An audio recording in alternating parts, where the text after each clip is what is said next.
Hey, how you doing? Hope everything's good with you. Today, we've got a massive update to talk about because Marvel Rivals Season 4.5 is right around the corner. And if you're like me, you've probably been following the little teases and dev updates trying to piece together what's really coming. Now, developers just dropped a whole dev vision that lays out some pretty big shifts, not just the new hero, but also system tweaks, team up changes, stuff cross progression testing, Halloween event news, even a mode tease that's happening a little later. So what I want to do here is just talk you through all of it, like we're having a conversation, not just listing facts, but really thinking about what it all means for how the game's going to feel, what might change in ranked, and what you should probably expect if you're logging in on that October 10th launch day when the servers roll the update live. So first off, let's just start with the headliner, because that's always the thing people are most hyped for. Daredevil is finally stepping into the roster.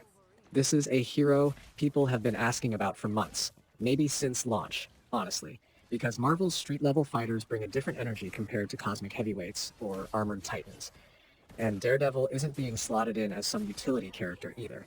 He's officially classified as a duelist, which in the context of Marvel Rivals basically means he's going to be a close-range hunter, someone who picks out priority targets, relies on agility, and punishes anyone who overextends or thinks they're safe in the backline. Now, what makes that interesting is that the devs aren't just tossing him in solo. They're also adjusting the whole team-up roster around him. So Punisher now gets a brand new synergy with Daredevil. It's called Bestial Hunt, and then Namor and Hela get linked together under something called Deep Wrath. At the same time, they're pulling some older combos out. Ragnarok Rebirth is gone entirely, and Namor has been taken out of Gamma Charge. So you can already tell they're not just adding one character, they're reshuffling how the ecosystem of team-ups works, which usually has ripple effects on comps and countercomps. But let's talk Daredevil himself for a second, because I think he's going to be a bit of a meta shaker. When you label a hero as a duelist, what you're really promising players is that if you're mechanically sharp, if you can control spacing, and if you're brave enough to get close, you'll be rewarded with the ability to delete people fast. Daredevil's kit, at least from what they've shown so far, looks like it's built around his billy clubs and acrobatics.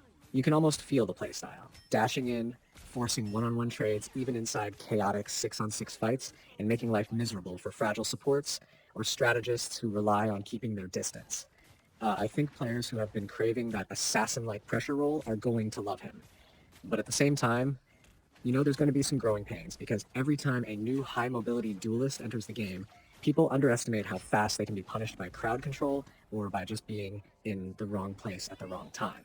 So my early thought is, if you plan on maining Daredevil, put in practice time in casual matches before taking him straight into ranked, because he's the kind of character where confidence is everything, but overconfidence is a straight ticket to feeding the enemy team ult charge. And while Daredevil is the poster boy for 4.5, I think the team-up changes might actually have the bigger hidden impact on balance.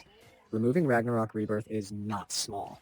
That was a safety net mechanic, a way certain team comps built around resurrection and comeback plays.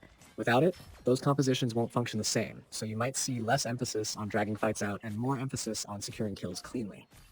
And then that Namor-Hela synergy. On paper, it sounds like they're leaning into pressure and overwhelming opponents with sustained threat. Hela brings that oppressive presence. Namor has his aquatic strength and zone control, so putting them together could create team-up moments where enemies just don't have breathing room. Meanwhile, Punisher linking with Daredevil feels perfect thematically. Street-level anti-heroes who both excel at punishing isolated enemies. I can easily imagine Bestial Hunt becoming the terror of squishy backliners if people coordinate properly. So keep an eye on those duos, because they might redefine which pairs are seen in competitive lobbies over the next month. Something else to keep in mind is timing. The official date for Season 4.5 is October 10th, which means if you're planning your grind, mark your calendars. But there's also something interesting here. The devs pushed a small patch on October 2nd that dropped some bug fixes and cosmetics, including Emma Frost's new look, which was cool but not game-changing.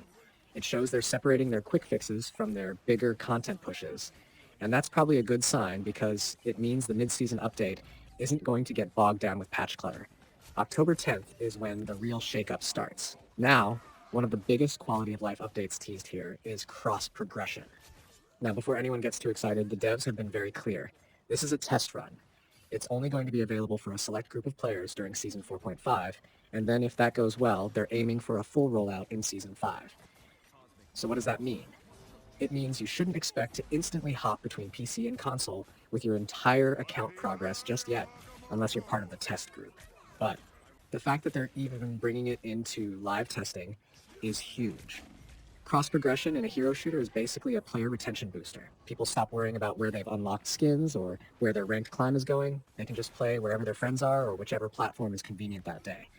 So long term, this is probably going to keep more players invested, spending, and sticking around. Short term, though, it's more of a behind-the-scenes experiment. Of course, it wouldn't be an October update without some seasonal flair, and they've already confirmed a Halloween event is baked into 4.5.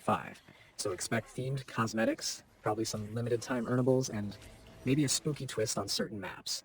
Halloween events are always fun because they bring casual players back, and they tend to give competitive players something lighter to enjoy between serious matches. But here's the kicker. They also teased a brand new mode that they're going to reveal at the Thailand Game Show. That's mid-October, so just a little after the update goes live. And that's fascinating because it means we'll be playing 4.5 for a short while before they pull back the curtain on whatever this new mode is. I don't want to speculate too hard on what it could be, but the way they positioned it in the dev vision made it feel like more than just a small event mode. It sounded like something that could slot into the regular rotation or at least return periodically. So if you're into competitive or you're thinking about how this could shake up ranked or even the esports scene, keep your eyes on that Thailand announcement because it might be the first hint of how the game is evolving beyond the standard modes we've been grinding. Something that stood out to me is the way the devs are structuring these mid-season updates. Season 4.5 isn't just, here's a hero, good luck. It's a package. New content, balance adjustments, event tie-ins, and future system tests. And that's smart because it prevents the game from feeling stale between major seasonal launches. If you think about other live service shooters, the ones that do well are the ones that don't let 2 or 3 months pass without something meaningful changing. Marvel Rivals is clearly taking that same route. Every month or so, something shifts enough to keep people experimenting. And as players, that means you always have a reason to log in, even if it's just to see how a new combo feels or to test a new hero's mechanics. Let's circle back to balance for a second. Because while the dev vision didn't drop the full patch notes yet, they did confirm that balance changes are coming alongside Season 4.5. And if you've been following the game, you know some heroes are overdue for tuning. So while Daredevil is the big flashy addition, the real difference maker in ranked could be who gets nerfed or buffed.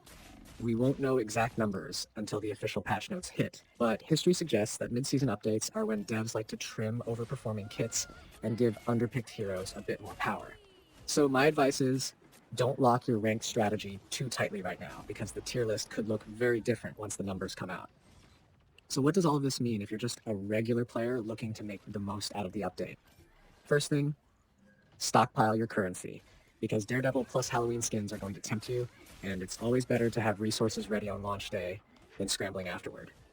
Second thing, if you're worried about Daredevil wrecking you in ranked, start practicing heroes with reliable crowd control, displacement, or peel mechanics now. Duelists thrive on isolating targets, so your best defense is either denying isolation or punishing them hard when they overcommit.